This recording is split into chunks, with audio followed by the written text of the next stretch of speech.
Loud. All right, there we go. So we're Wow. gonna we're gonna kick this thing off. The background looks good on you, man. So I'm gonna intro you in, man, and let you do your thing. Here we go. Rock and roll. Am I waiting for anybody to get in here or? When we hit the start button, they should start filing in here soon. Let's see here. Okay, yep, there they come. They're starting to come in.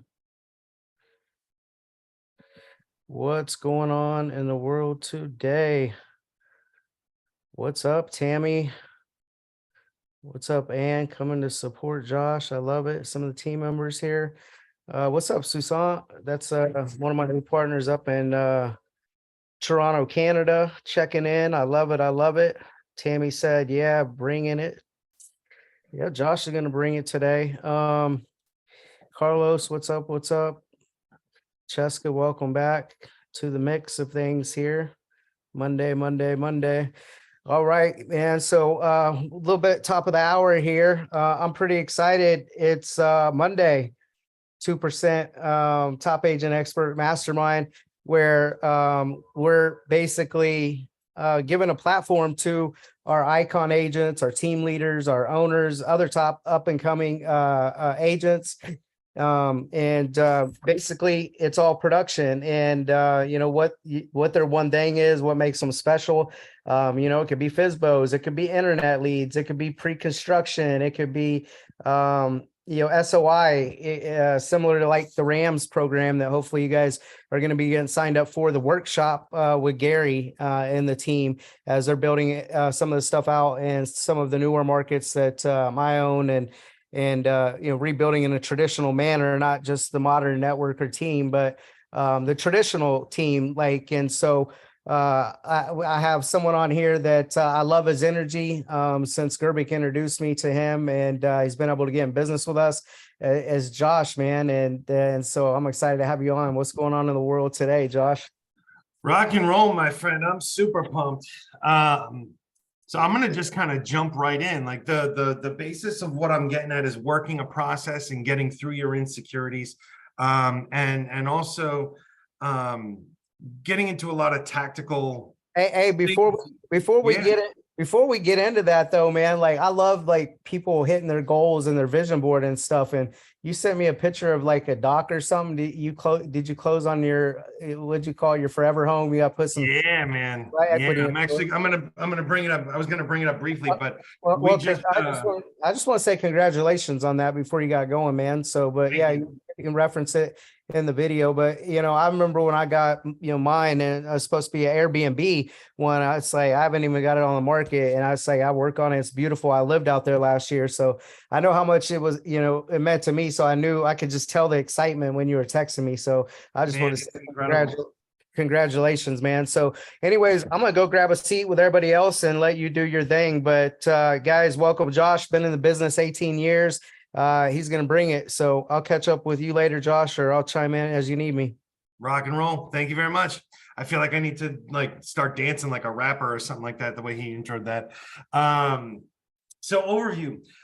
I feel like there's a ton of talent in this group, top agent experts. And a lot of these tend to focus on growing a team and higher level real estate from a business perspective, right?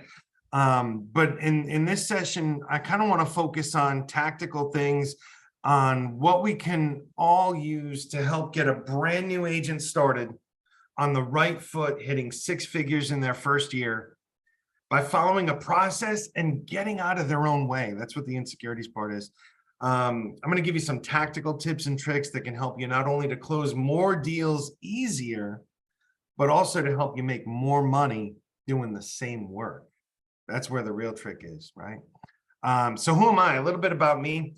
I've been helping people buy and sell real estate here in the Sunshine State since 2005 and running a team with varying degrees of success since 2012. I started coaching with Mike Gerbic, who's one of our leaders in top agent experts a few years ago. And he helped me tremendously to fix a lot of issues that I was having in the background wrong people in the wrong seat on the bus, that type of thing. And I'm proud to say that last year we had our best year ever, with a little over 880,000 in GCI and 96 transaction sides, with an average commission percentage, and this is where this gets cool, of 3.1% on average. That's including buyer and listing sides. And when the industry average is more like 2.2 to 2.5, we're pulling 3.1. I'm going to show you how we do that. So right now we're in that awkward growth phase where everything is a sloppy mess and we're trying to fix processes and smooth things out. So right now it's a whole lot of crazy, but that's kind of normal, right?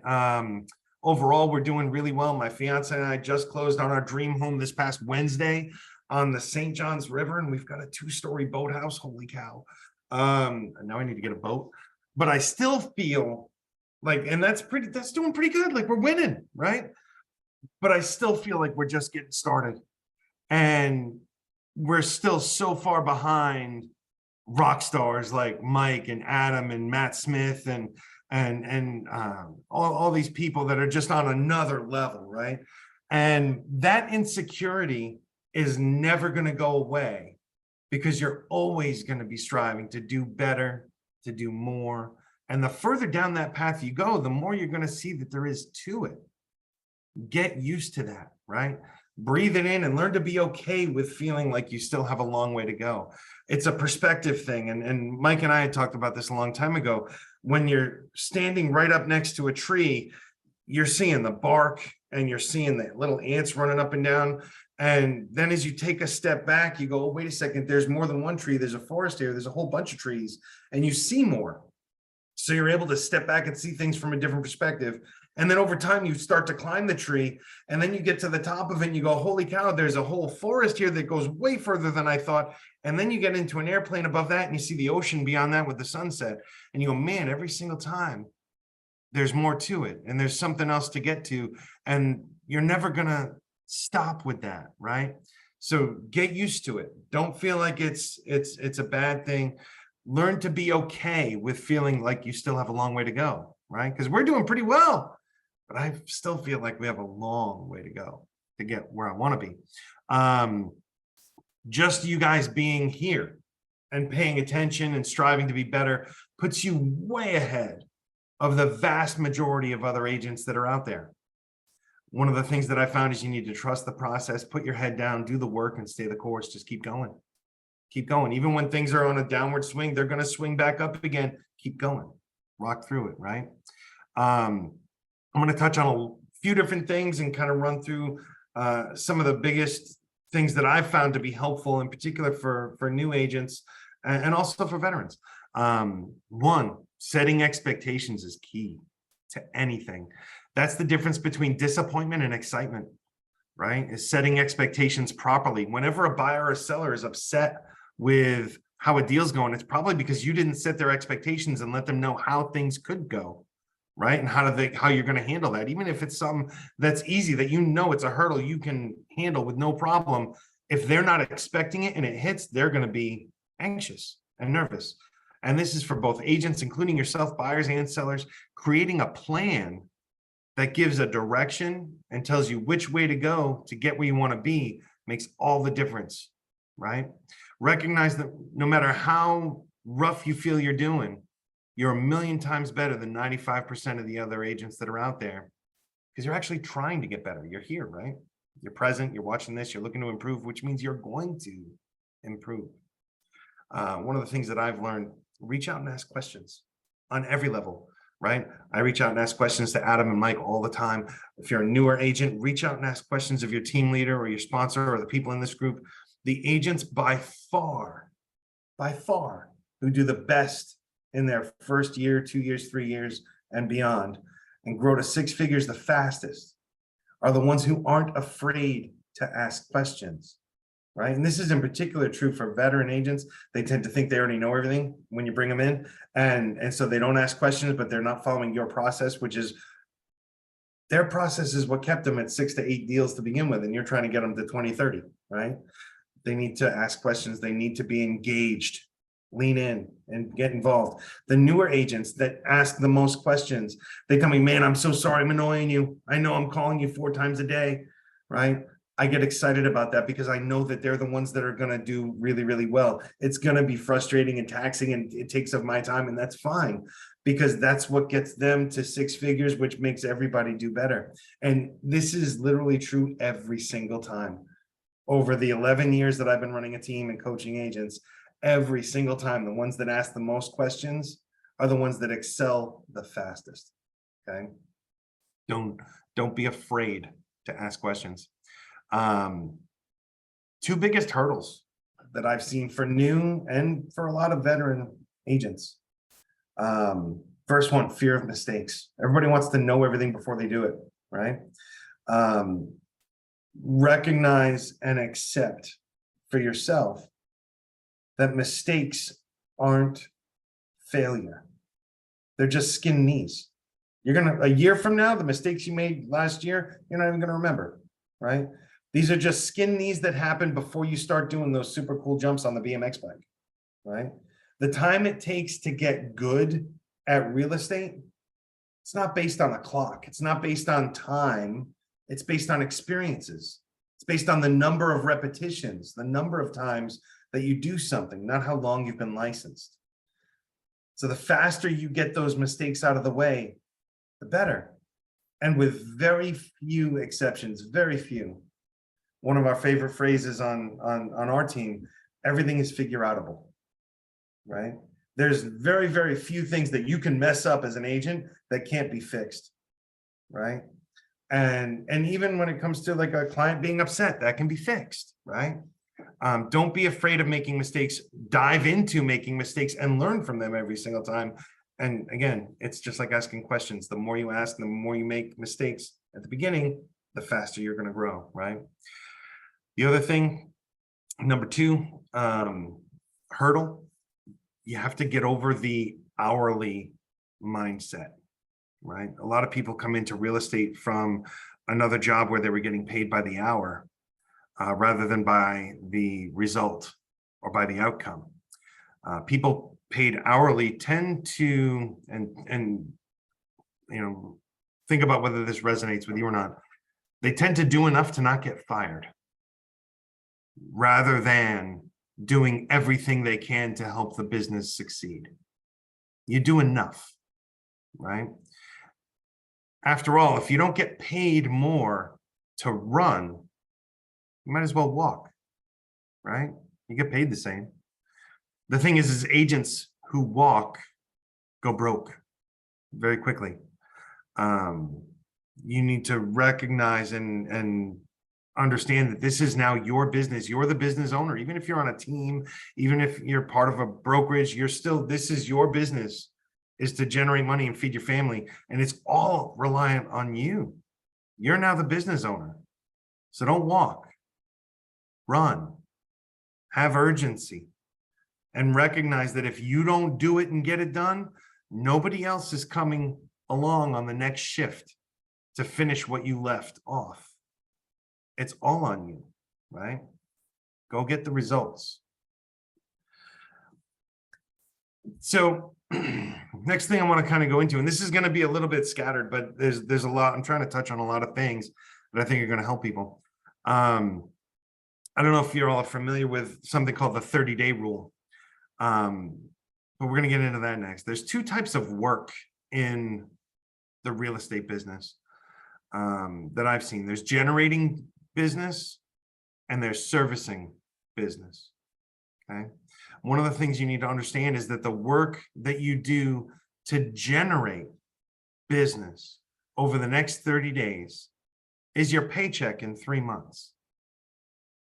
And you have to trust that that's true. As a new agent, you have to just have faith that that's true. That's the work and reward cycle that you're jumping into. It takes 3 months to get paid for the work you do today. Okay.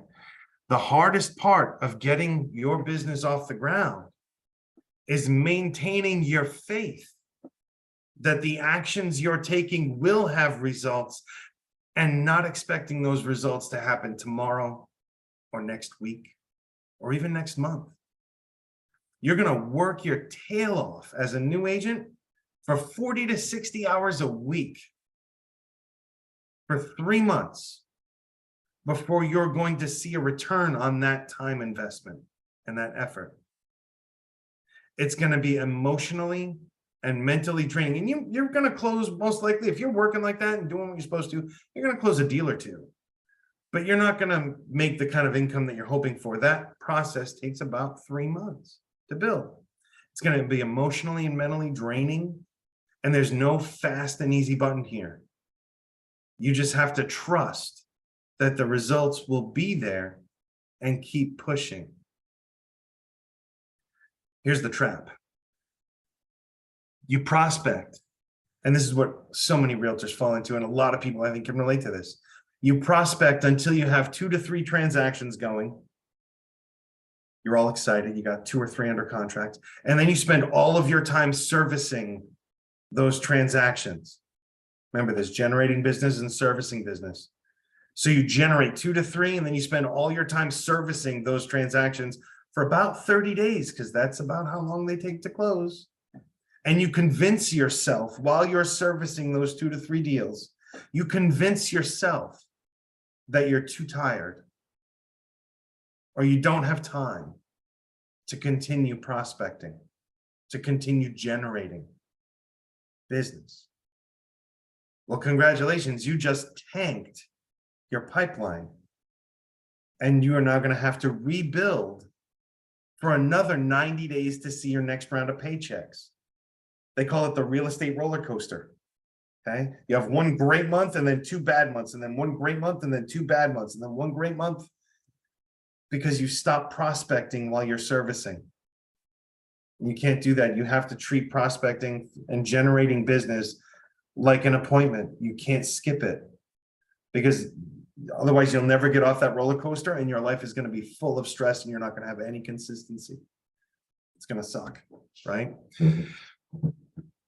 You do not want to stop generating business, or you will be in some serious pain after your next round of deals close. Okay. One of the things I always go over with my agents, I'm going to actually, let me see here if I can share my screen real quick here as a whiteboard. I'm going to do some really, really bad drawing here. And some of my agents have seen this before. This is something I tend to go over fairly often.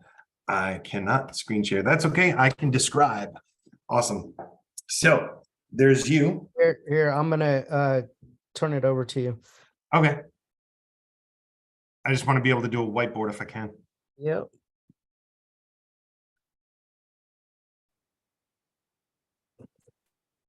So you're just gonna claim it like the regular Zoom.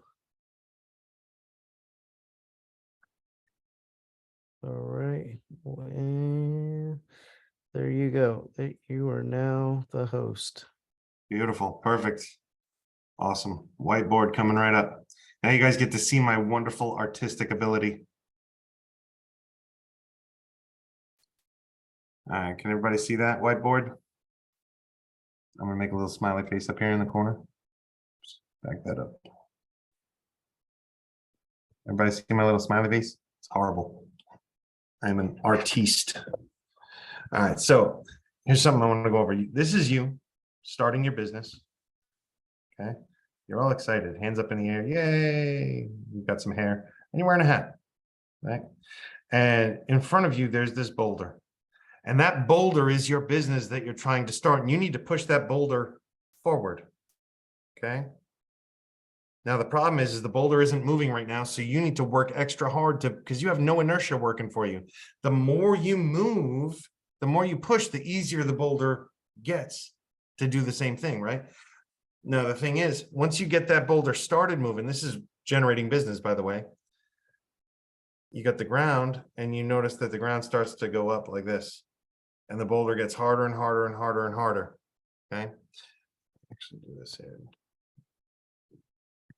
Again, like that. Like that, right?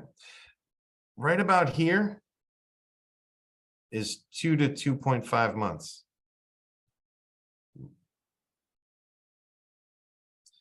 Right? That's about where that is. That's where a lot of agents get super, super frustrated. That's where the mental game has to stay strong in order for you to stay motivated the way that you need to be, right? Because you're almost there. You're almost cresting that hill where you've got those 2 to 3 deals under contract, right? Now, what happens with most agents is they'll either give up here and say, this doesn't work, or they're going to push through and they're going to get those 2 to 3 under contract up here. And then from there, what happens is entirely up to them. Either one, they spend all their time servicing and they stop prospecting and they go back down here and have to start over. Or two, they maintain at this level. At this point, when you get here, that boulder turns into kind of like a balloon and you just kind of have to bop it. It doesn't take nearly as much effort to keep it up in the air once it's up there, but you do have to touch on it. You have to pop it up every now and again, right? Or you decide that you want to get beyond 2 to 3 deals a month, at which point you realize you're really at the bottom of the next hill and you have to push and change things up to get to the next plateau, right? That's the work that it takes to get there, right? But that's huge to understand. I think it's a really great visual. This is a 3-month process. Puts you right there. That's about what it takes. That's the cycle, right? All right, so that's what I wanted to show there. That's enough of my artistic ability. About 2.5 months, every agent wants to give up. You need to remember that you're almost there. It's so hard mentally for a lot of new agents, especially if they've never done this before. You got to keep going, trust in the process. Once you get to the top of that hill, it's easier to maintain, but you cannot let up on your phone calls or you will tank your pipeline and you'll have to start over. And I've seen this over and over and over again. Okay. This is not the roller coaster that you want to be a part of. Next thing, you are your first sale.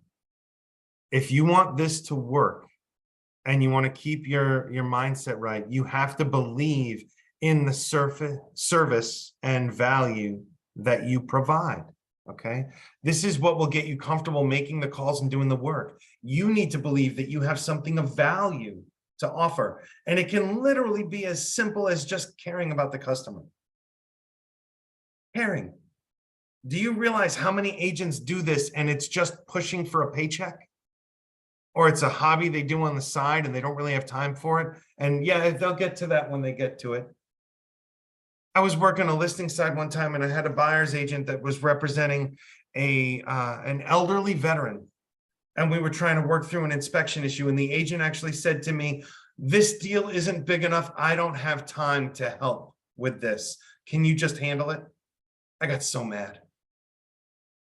This elderly veteran earned a little bit more than that, right? All you have to do is care a little bit more. Keep that perspective in your head and realize that the people you're talking to are lucky to have you. And you just need to reach out to them to make sure that you don't let them down. Keep that in your head. You're not bothering them. Prospecting isn't bothering people, it's helping people, right? Huge. You have to be sold on yourself, right? You have to be sold on yourself because that's what's going to keep you going.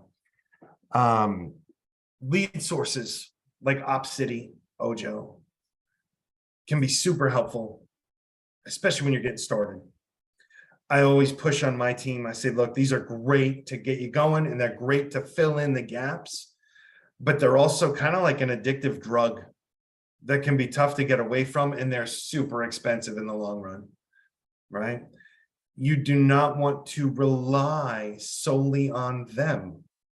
You need to learn how to lead generate and how to prospect through the leads, make the calls. You're giving up 30 to 40% of your commissions because you don't want to pick up the phone and say hi to people and help them, right? That's all those services are. They're ISA services. They get the same leads you get. They just spend the 3 to 4 months, 6 months, 9 months nurturing that lead until the lead raises their hand, says, I have a question, and then they pass it off to you for a 40% referral fee. It can be like a drug. Clicking the button faster. Got to get there quicker.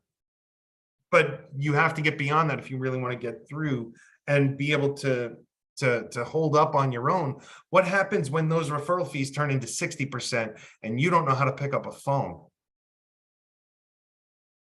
Right? That's scary. What happens if those companies go out of business? Or if you switch and decide you don't want to be on that team anymore and you want to do something different and start your own thing, run your own team, whatever, you better know how to pick up the phone and how to have those nurturing conversations, right? How to get through things.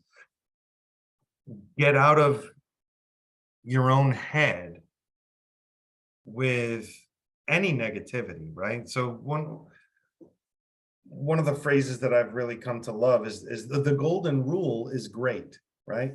Treat others as you want to be treated. But the platinum rule is even better.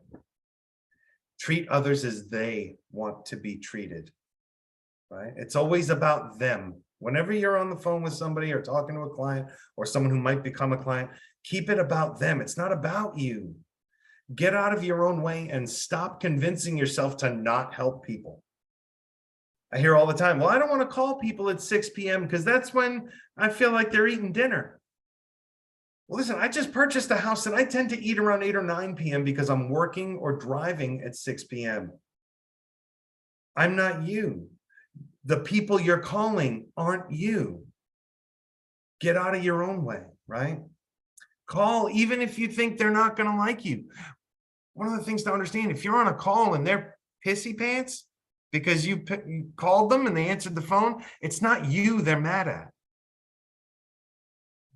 Their dog just took a dump on the rug and they're in the middle of cleaning it. And that's when you happen to call. It's your timing that was bad, not your content and not your intent.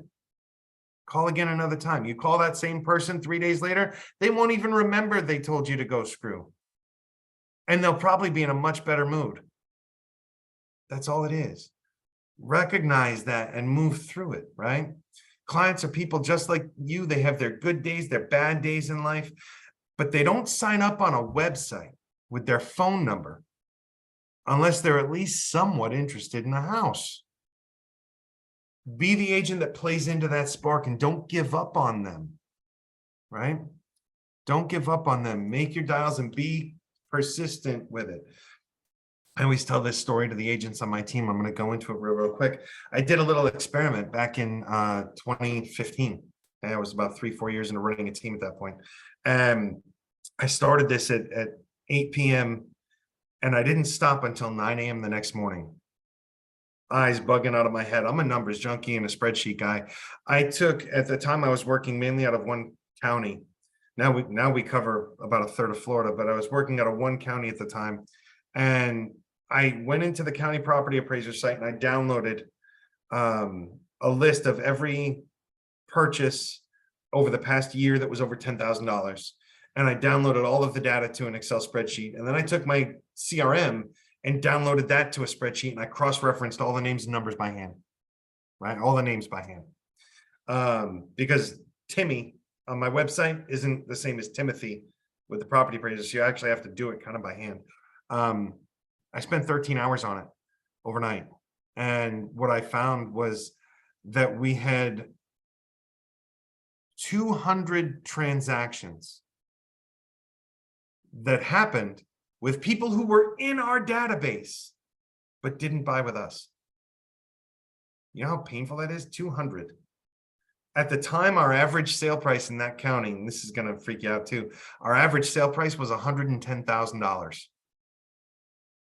Okay, 200 transactions at 110 grand. It was about $600,000 in commissions that we threw away. And I was like, what happened? And I got upset about it and everything. I start digging in a little further into our CRM. Each one of those people had 1, maybe 2 phone call attempts. Not even connections, not even conversations. 2 call attempts and then we gave up. They all bought houses, but they didn't buy with us. Why not? Because we didn't care enough to call them again.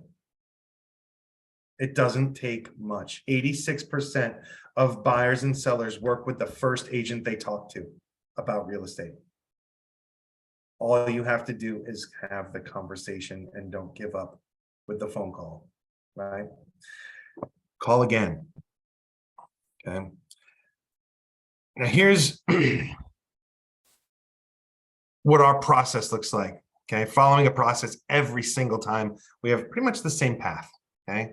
I always like to tell people, this is your movie. Direct it. Okay. This is all up to you. All of it. Right. Step one, dial. Right. So these are a lot of people call these KPIs, key performance indicators. Right. Dial. You have to dial in order to have a conversation. Whoever has the most conversations wins. Okay. Step two, have a conversation. And if you want, you can write these down, or I can send this to you, anybody later. Step three, set an appointment for a buyer consult or a seller consult. Set an appointment. In between you setting that appointment and the appointment happening, that's when you want to get with the lender or get proof of funds. Take control, direct your movie. Don't just ask the customer to send you their pre-approval letter. Okay. Instead of doing that, ask for their lender's contact info and reach out directly. You're the pro, act like it, take charge. Hey, John, listen, what's your lender's name and number? I want to make sure that we're all on the same page and that I'm not showing you houses that your loan program won't work for. What was their name and number again? Awesome. Then you call the lender and you tell the lender what you need from them as far as a pre-approval letter or whatever, right? From there, you set an appointment, you meet with them in person, you sign them as clients, just like an attorney would. We don't sell real estate. We market real estate, but we don't really sell real estate. I can't sell someone a house they don't like, right? We sell real estate services. And when you start thinking of it that way, your business will change. We sell real estate services. Hire me, and I can work for you. From there, we do a collaborative MLS search. I want to show you guys how that works. It's super, super neat. And it's going to save you a ton of time. From there, you show houses, write offers, fix problems, close deals, get high fives, get reviews, and referrals. And I want to touch on a few of these things here. Regarding dials, whoever has the most conversations wins every single time. Whoever makes the most dials will have the most conversations, will sell the most houses. Okay. One of my agents over the past month and a half, 2 months, has dove in like crazy on dialing. And she has made enough conversations and connections to get her through the entire year comfortably with the deals that she's going to close from just that 2 months of prospecting seriously. That's pretty awesome. Now imagine what's going to happen as she goes into month 3, month 4, month 5, and keeps prospecting that way, and all of it starts to stack. That's when you start to see a buyer's agent doing $150,000 to $200,000 in commissions in their pocket at a 50% split in a $300,000 market, right? It's awesome. Keep in mind, there are 3 objectives to prospecting. This is exactly how I coach my team. There are 3 objectives to prospecting. Your first priority, your first goal, you are not doing this to have fun or to have conversations with random people about the new dog they just got. Your first goal is to set an appointment. That's what you're always looking for, right? Glengarry Glen Ross, always be closing, right? You're always looking for the opportunity to set an appointment and meet with them either on Zoom or in person. That's always the first priority. That's what you're looking for, are the ones who want to, we're jumping up and down saying, yes, I want to meet with you. I want to buy a house, right? Failing that, assuming you're getting conversations happening because you're dialing, your second objective is to gather information and qualify the customer. Oh, gotcha. You're looking for a home. Awesome. And when are you thinking about doing that? Oh, man, in 3 years. What happens in 3 years? Oh, that's when you retire. Perfect. You're retiring down to Florida. Awesome. Right? Here's a little trick. This is a super, super helpful little word track that can make a world of difference for you on certain people. You get the person says, I'm thinking about retiring in 5 years, whatever it is, however far out they are, they're a year or longer. Listen, John, if I I know you said you're looking like 3 years from now, but if I came across a house that was perfect, absolutely perfect, if I did, and it was a smoking good deal, should I call you about it? Or would I just be teasing you? I can't tell you how many times I've had a 3-year out buyer come back and say, no, yeah, tell me about it. Call me. Absolutely. Let me know. Awesome. I just took a 3-year buyer and made them a 2-month buyer. I just have to find them the right house. Now let's talk about how you're going to pay for it. Move right in. Continue qualifying, right? Set the appointment. Third objective to prospecting, build familiarity. Okay, even if they don't answer the phone, they're going to see your number again. All of a sudden, they start seeing your number all the time, and they know it's you. They know it's you, and they know they're ignoring you. But one of these days, you're going to wear, it's kind of like wearing them down, right? They're going to answer. I signed up one time for, I think it was builddirect.com or something like that, where they sell like kitchen cabinets. It's like a membership club thing where they sell like home improvement supplies and whatever, flooring and stuff. And I signed up because I was curious on their pricing on some stuff, and immediately they started calling. And these guys are phone ninjas, right? They just start calling, and they're calling 2 to 3 times a day. And I'm ignoring them because I recognize the number, right? I got a couple of voicemails, and I'm starting to recognize the number as it's happening. Literally 2 weeks, they called me 2 to 3 times a day just to see how I was doing. Right? Well, about 2 weeks in, I answered. Is it because they wore me down, or is it because they earned a little bit of respect because they didn't give up? Whatever, because I felt obligated because they kept trying? Doesn't matter. I answered. Took 2 weeks, probably about 20 some odd phone calls, but I answered, and I had a conversation with them. I told them I really wasn't looking right then and there to do anything. I was just looking to get information and stuff like that. But I had a good conversation. I wasn't mad at them. Right? And they did their job. And if I was ready to pull triggers, I probably would have gotten more into it, but I wasn't. But they didn't give up, right? And they built familiarity through having conversations, through just seeing their phone number pop up again, and through leaving the occasional voicemail, sending a text. I got to know who they are. Oh, that's Josh the realtor again. He's just following up again. Awesome. Cool. Now they know who I am. Eventually, they're going to answer. And it's not going to be, who's this? It's going to be, oh, hey, Josh. Yeah, no, I know. I've been dodging you a little bit. Sorry about that. Right? That's what it's going to be. Because you built familiarity, because you were consistent and persistent. Right? So first objective, set the appointment. Second, gather information and qualify. And third, worst case scenario, you're getting them used to seeing your phone number. Not a bad thing. Regarding conversations, have more of them. The way to have more of them is to get off the phone with the people who aren't ready so that you can find the ones who are ready. Okay. I always use the example, you are the triage nurse in the ER of real estate. And you've got a ton of people with paper cuts who are jumping up and down, looking to take up your time and tell you all about their new dog. But then you've got those few who are in the ER and their head's about to fall off. They need to home now. They need to get into surgery ASAP. And if I spend all my time talking to paper cuts, I lose all the ones who need the surgery, all the ones that need the house, because I missed them. Those are the ones you need to be looking for. The paper cuts will still be there afterwards. You need to handle the people who need you to help them now. Right? Now, here's the thing. You start making dials and you start having conversations. You have 5 conversations in a day. Each one of those conversations is 30 minutes. Your day's gone. Right? And you just spent all that time talking to people with paper cuts. Right? And you missed the ones that would have actually bought something. Right? This is a little trick that I teach my agents that's been helpful. I call it, it's a pattern interrupt, right? So this is how you can create a pattern interrupt to get off the phone with the wrong person. The wrong person being chatty people who aren't right now buyers, right? They just want to keep talking and talking and talking, and they almost don't even let you get a word in. Like they talk, talk, talk, talk, talk, talk, talk, talk, talk, talk, and they just keep going, right?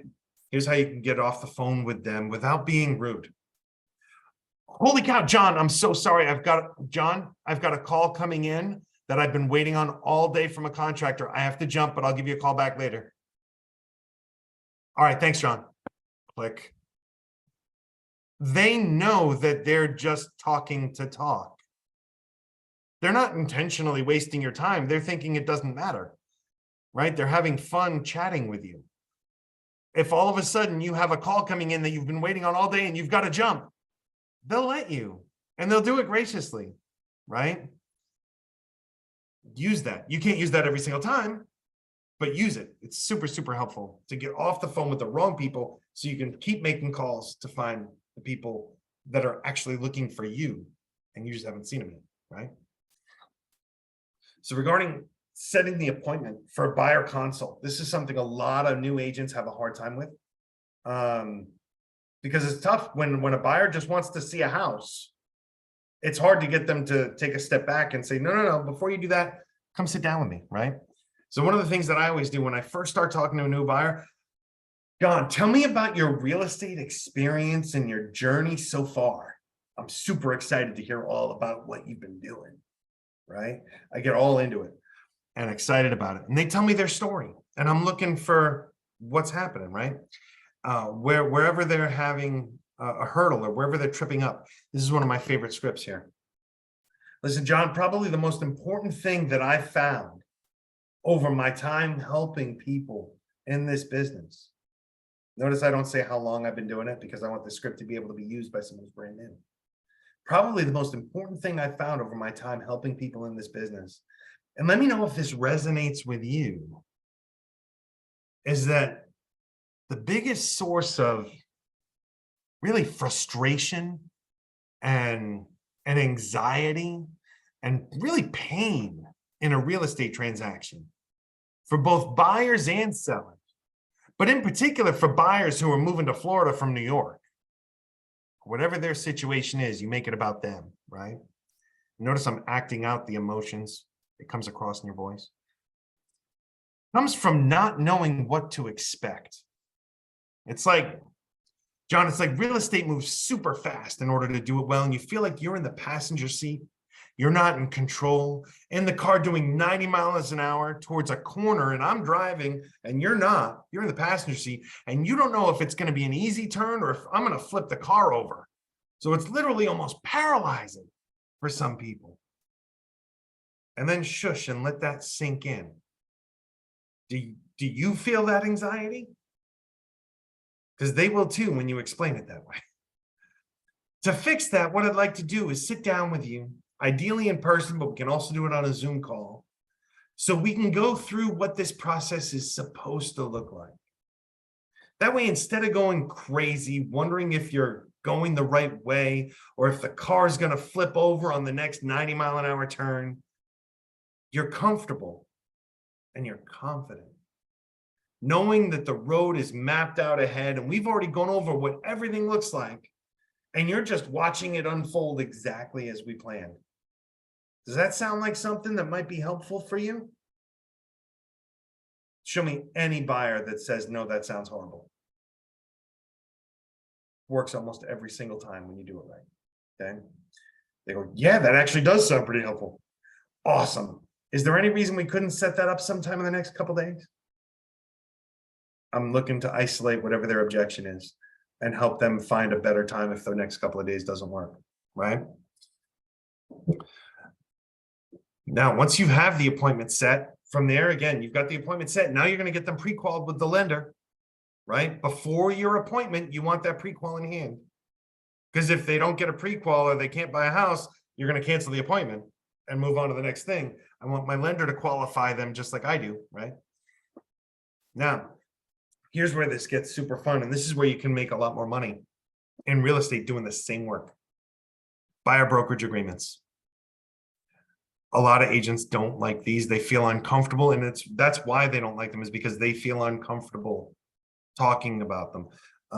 They feel like, oh, I'm not going to tie the buyer to me. Well, that's not the point. The point is the process that you go through during a buyer broker presentation that ends and culminates with them hiring you with a buyer broker agreement. Whether you enforce the agreement doesn't matter. Going through the process of explaining how real estate works and how buyer brokerage agreements work levels you up above every single agent they've ever talked to. And you are now the person. You are the authority. You are the teacher. They will never work with anybody else if you do it right. Okay. This is your golden ticket to getting paid more, having easier transactions, and creating raving fans. So right now in the real estate industry, commission percentages are down. Corey, I'll get you these scripts later for sure. Industry commission percentages are down. Average is 2.2 to 2.5 from my research. My team overall is at 3.1 on average. Industry norm, 2.2 to 2.5. We're at 3.1. Over the course of 96 transactions in a year, do you know how many tens of thousands of dollars that adds up to? It's insane. It's a lot. Get them to hire you. We sell real estate services. Just like attorneys sign clients, so do we. Explain agency relationships. Let them know that you want to work in their best interest. I've actually got a buyer packet that I can share with you guys. It walks you through the entire buyer presentation.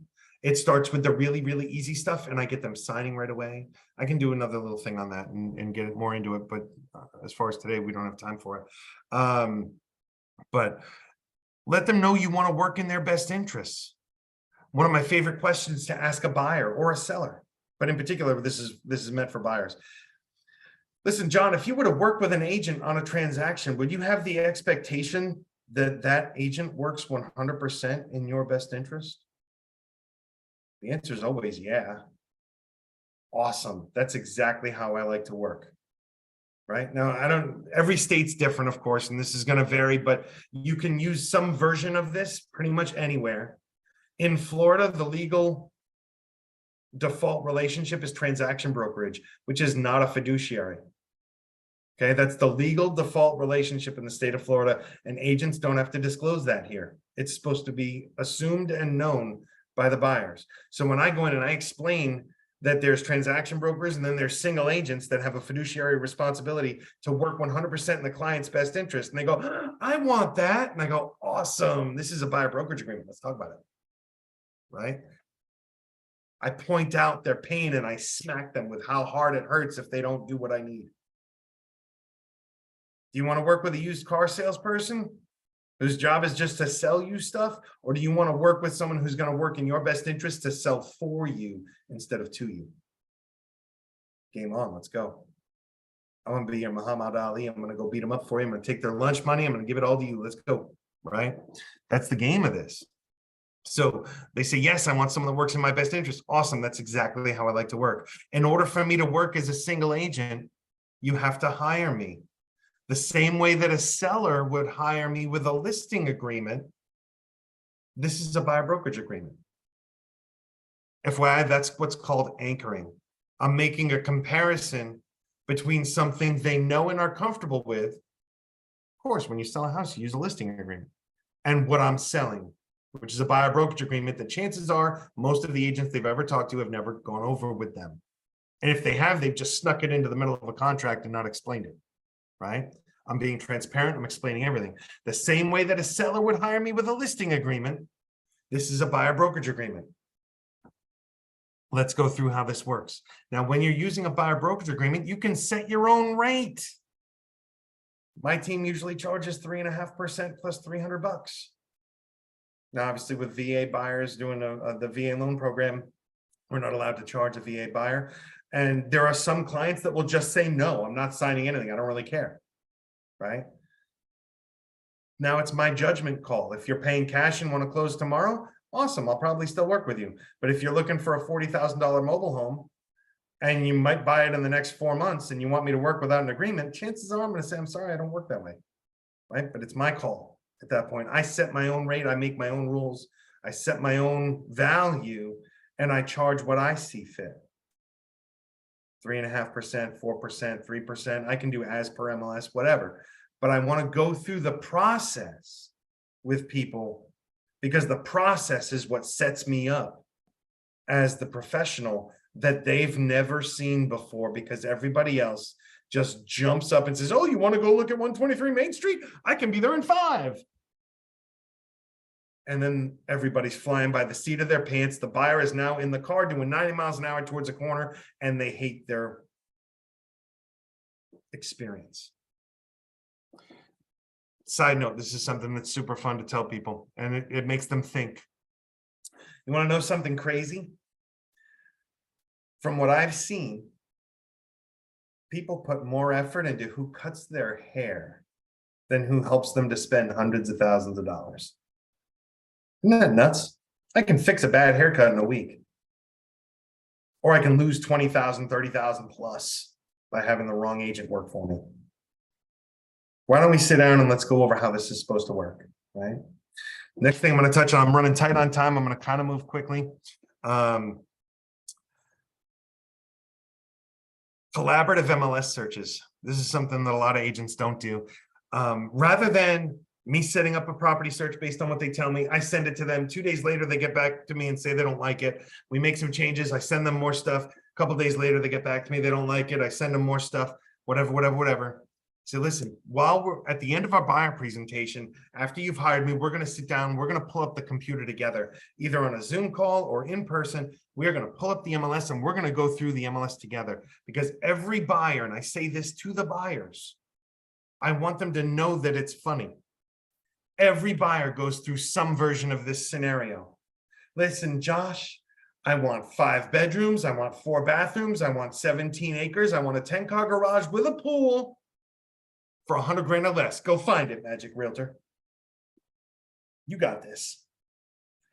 And a lot of agents go, you're not even serious. And they brush that buyer off and don't treat them well because the buyer has unrealistic expectations.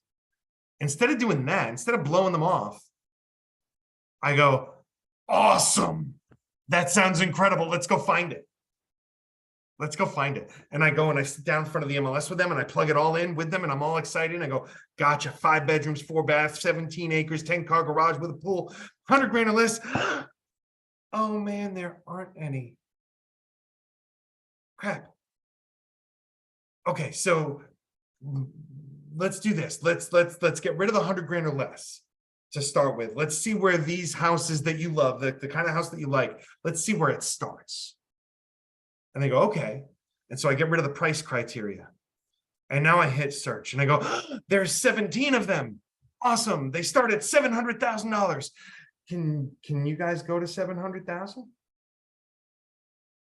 And they go, no. And I go, awesome. What else do you want to change?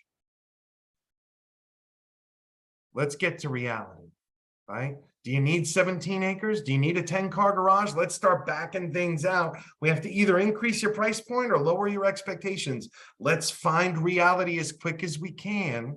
And I can't tell you how many buyers I've sat with that have worked with other agents beforehand and go, Josh, you realize the agent that we were with for 4 months before we met with you, you got more done in an hour with us than they did in 4 months. Guess what that means? I can sell a heck of a lot more houses than they can because I'm more efficient about how I'm doing it, right? Oh man, it doesn't exist that way. There's no such thing as a Ferrari for 20 grand. What do you want to change? What's your plan B? One of my favorite questions to ask people. What's your plan B? They go, what do you mean? I said, well, if what you want doesn't exist, do you want to rent? Do you want to just be homeless? Or do you want to lower your expectations? Or can we increase your price point? You got to have one of those things. Either 1, you're not moving to Florida. 2, you're going to rent. 3, you're going to be homeless. Or 4, we're going to change something. So what's your plan B? If their plan B is to rent, they might not be the best person for me unless I can move them over to something like Home Partners of America so I can still make a paycheck at the end, right? But you want to get to the realistic situation. And then from there, I've got 17 houses by the time we're done. Awesome. Now let's go through the photos. By the time we're done flipping through photos in the MLS together, we've now got 5 properties to look at. If none of those 5 work, Got it. What do you want to change? Either increase your price point or lower your expectations. We should not have to go through that process more than 2 to 3 times at the most before they're either under contract or not buying anything. It doesn't take 6 months to help someone find the right house. It takes direction to help someone find the right house, and do it efficiently and move on to the next, on to the next, on to the next, and stack them. Okay.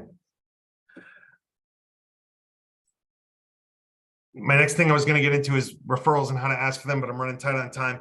I'm going to do one last thing real quick. Lastly, this is the 6-step process for doing anything. Anything.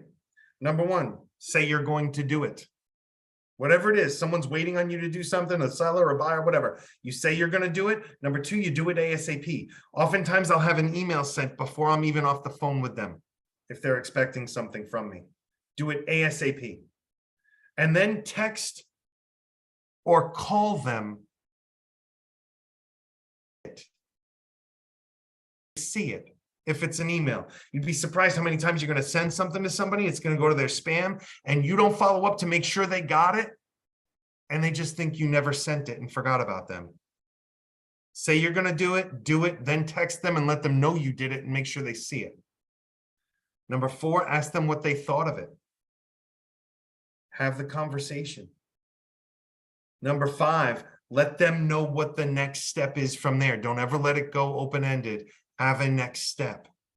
What happens next? And number 6, document that into your CRM and get it done. All right, guys, I think that's my time. Anybody have any questions? I hope this was helpful. If anybody has questions, feel free to bring them up. I can address them now or later, whatever. Adam, thank you very much for having me, man. I appreciate it. I hope this was good. Yeah, I can't see the chat box, but let me see right here. Yeah, man, that was really good around scripts and again, to the nitty-gritty with getting people over some of these little hurdles that when I'm listening to you, and it's like how I know over the years what we've taught with our call center and what we teach, it's like you tend to take those things for granted. I mean, even when you're talking about the agency part, I don't know if he's still on here. His name's Sky, younger guy with me. It's like, okay, cool. So, I mean, it's like listening to you reference like what's necessary, or you're going to starve, because he never wrote agency or had to get that. They were just out in the field writing offers. Right. And so, and they were writing the agency piece with the contract, right? And they just keep on coming. And I'm like, no, you like actually have to have a book of business and clients that hire you, and you got to be willing to walk away from the business, like you were saying, if they're not willing to hire you, you know what I mean? Exactly. And have a strategic game plan.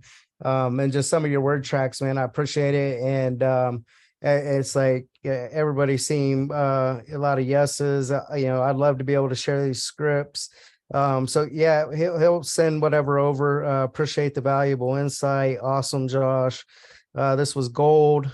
It was amazing, man. So having a bit of script stuff like this, even having like a script off or something like that, like a little tournament, would be kind of cool. So got me thinking about that a little bit listening to you, but it goes to show you that when you talk about the predictability side of things, like, cause you sound, I mean, obviously you got some force and, energy when you're on here, but I know when you're on the calls, like it's just natural, you know what I mean? And that's just like, when you get obviously the intros down or one thing, and it's like structure a call is where you're dancing. Right. And so like Josh is giving you principles and a structure of a call to follow.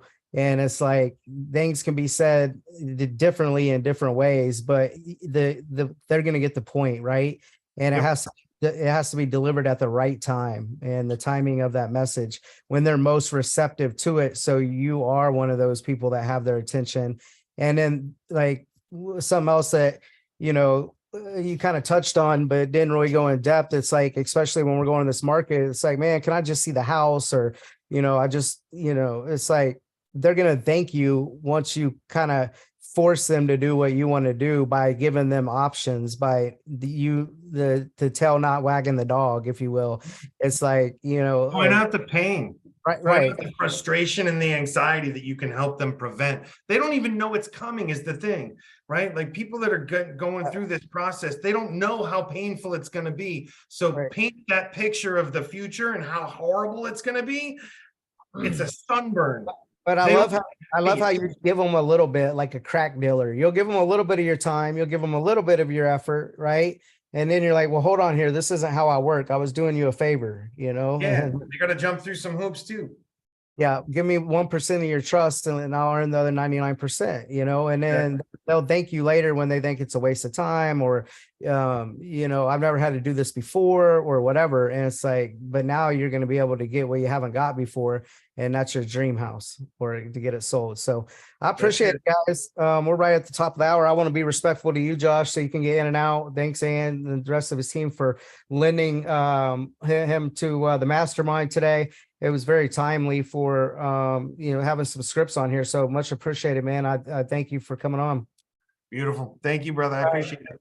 All right, man. Later, guys. Just do it. Bye, buddy.